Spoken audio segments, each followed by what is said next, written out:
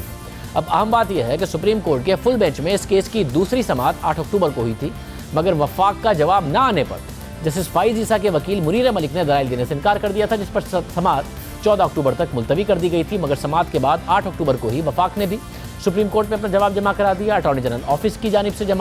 جواب جمع کرائے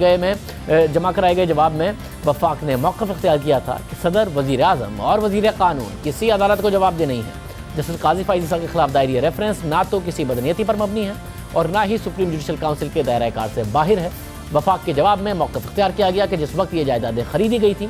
اس وقت جسٹس قاضی فائز عیسیٰ کے بیٹے کی عمر 23 سال اور بیٹی کی عمر 26 سال تھی۔ درخواست گزار کا یہ موقف بالکل درست نہیں ہے کہ درخواست گزار اپنے بچوں اور اہلیہ کے لیے خریدی گئی جائیدادیں ظاہر کرنے کے پابند نہیں تھے۔ وفاق کی حکومت کا تو کیس ہی یہ ہے کہ جائیدادوں کی خریداری کے وقت درخواست گزار کے بچوں اور اہلیہ کے کوئی خود مختار ذرائع آمدنی نہیں تھے اور وہ اس وقت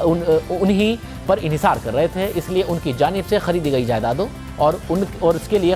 خرچ ہونے والے فنڈز کے ذرائع کو ظاہر کرنا درخواست گزار یعنی جسٹس قاضی فائز عیسیٰ کی قانونی ذمہ داری تھی۔ درخواست گزار کا بغیر کسی ثبوت کے اتنی دلیری کے ساتھ ریفرنگ اتھارٹی کے خلاف بدنیتی کا دعویٰ تو فاضل عدالت کے لیے قابل غور ہی نہیں، کیونکہ کسی کے خلاف بدنیتی کا کیس بنانے کے لیے کچھ مخصوص الزامات ضروری ہوتے ہیں اور انہیں عدالت میں ثابت کرنے کے لیے جواز ہونا لازم ہے۔ وفاق نے اپنے جواب میں صدر مملکت، وزیر اعظم اور وزیر قانون کے لیے اس کیس میں استثناء دینے کی بھی درخواست کی۔ دیکھتے ہیں یہ معاملہ کس طریقے سے آگے بڑھتا ہے۔ پروگرام میں ایک بریک شامل کرتے ہیں، ایک اور اہم خبر جو کہ خطے کو جنگ کی لپیٹ میں لے سکتی ہے، جس سے اتحادی بدل سکتے ہیں۔ ہم نے کل جب یہ کارروائی شروع ہوئی روشنی ڈالی تھی، وہ تفصیلات آپ کو بتائی تھی، مزید کارروائیاں ہوئیں، اس پہ بات کریں گے ایک بریک کے بعد۔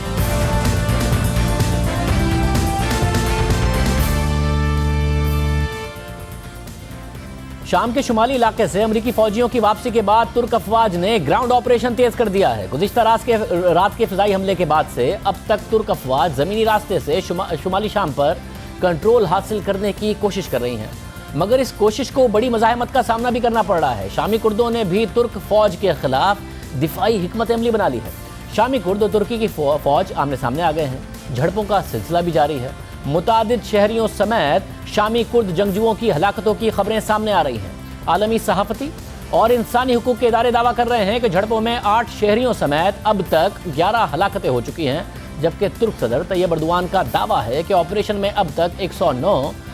عسکریت پسندوں کو ہلاک کیا گیا ہے۔ اعداد و شمار جو بھی ہو، اس واقعے کی پوری دنیا مذمت کر رہی ہے، مگر ترکی واضح کر چکا ہے کہ وہ شمالی شام میں اپنے مقاصد حاصل کر کے رہے گا، اور آج ترک صدر نے خبردار کیا ہے کہ جو یورپی ممالک ترکی کے آپریشن پر تنقید کر رہے ہیں وہ ان ممالک کی طرف ترکی میں موجود 36 لاکھ شامی مہاجرین کا راستہ کھول دیں گے۔ اب اہم بات یہ ہے کہ کل یورپی ممالک کی طرف سے شام سے متعلق اقوام متحدہ کی سیکیورٹی کونسل کے ہنگامی اجلاس کی درخواست کی گئی تھی، اور آج سیکیورٹی کونسل نے بند کمرے میں اس حوالے سے اجلاس بھی کیا، اور اب ترکی کی طرف سے یورپی ممالک کو خبردار کیا گیا ہے کہ اگر وہ تنقید کریں گے تو وہ یورپی ممالک کی طرف مہاجرین کا راستہ کھول دیں گے۔ آج یہ خبریں بھی سامنے آئی ہیں کہ داعش کے 2 بڑے دہشت گرد جو سیرین ڈیموکریٹک فورس کی تحویل میں تھے، انہیں امریکہ نے اپنی تحویل میں لے کر شام سے باہر نکال دیا ہے۔ خبریں آ رہی ہیں کہ یہ وہی دہشت گرد ہیں جنہوں نے امریکی اور برطانوی صحافیوں کا سر قلم کیا تھا۔ دوسری طرف امریکہ کی طرف سے یہ بیانات تو سامنے آ رہے ہیں کہ امریکہ نے ترکی کو آپریشن کی اجازت نہیں دی، مگر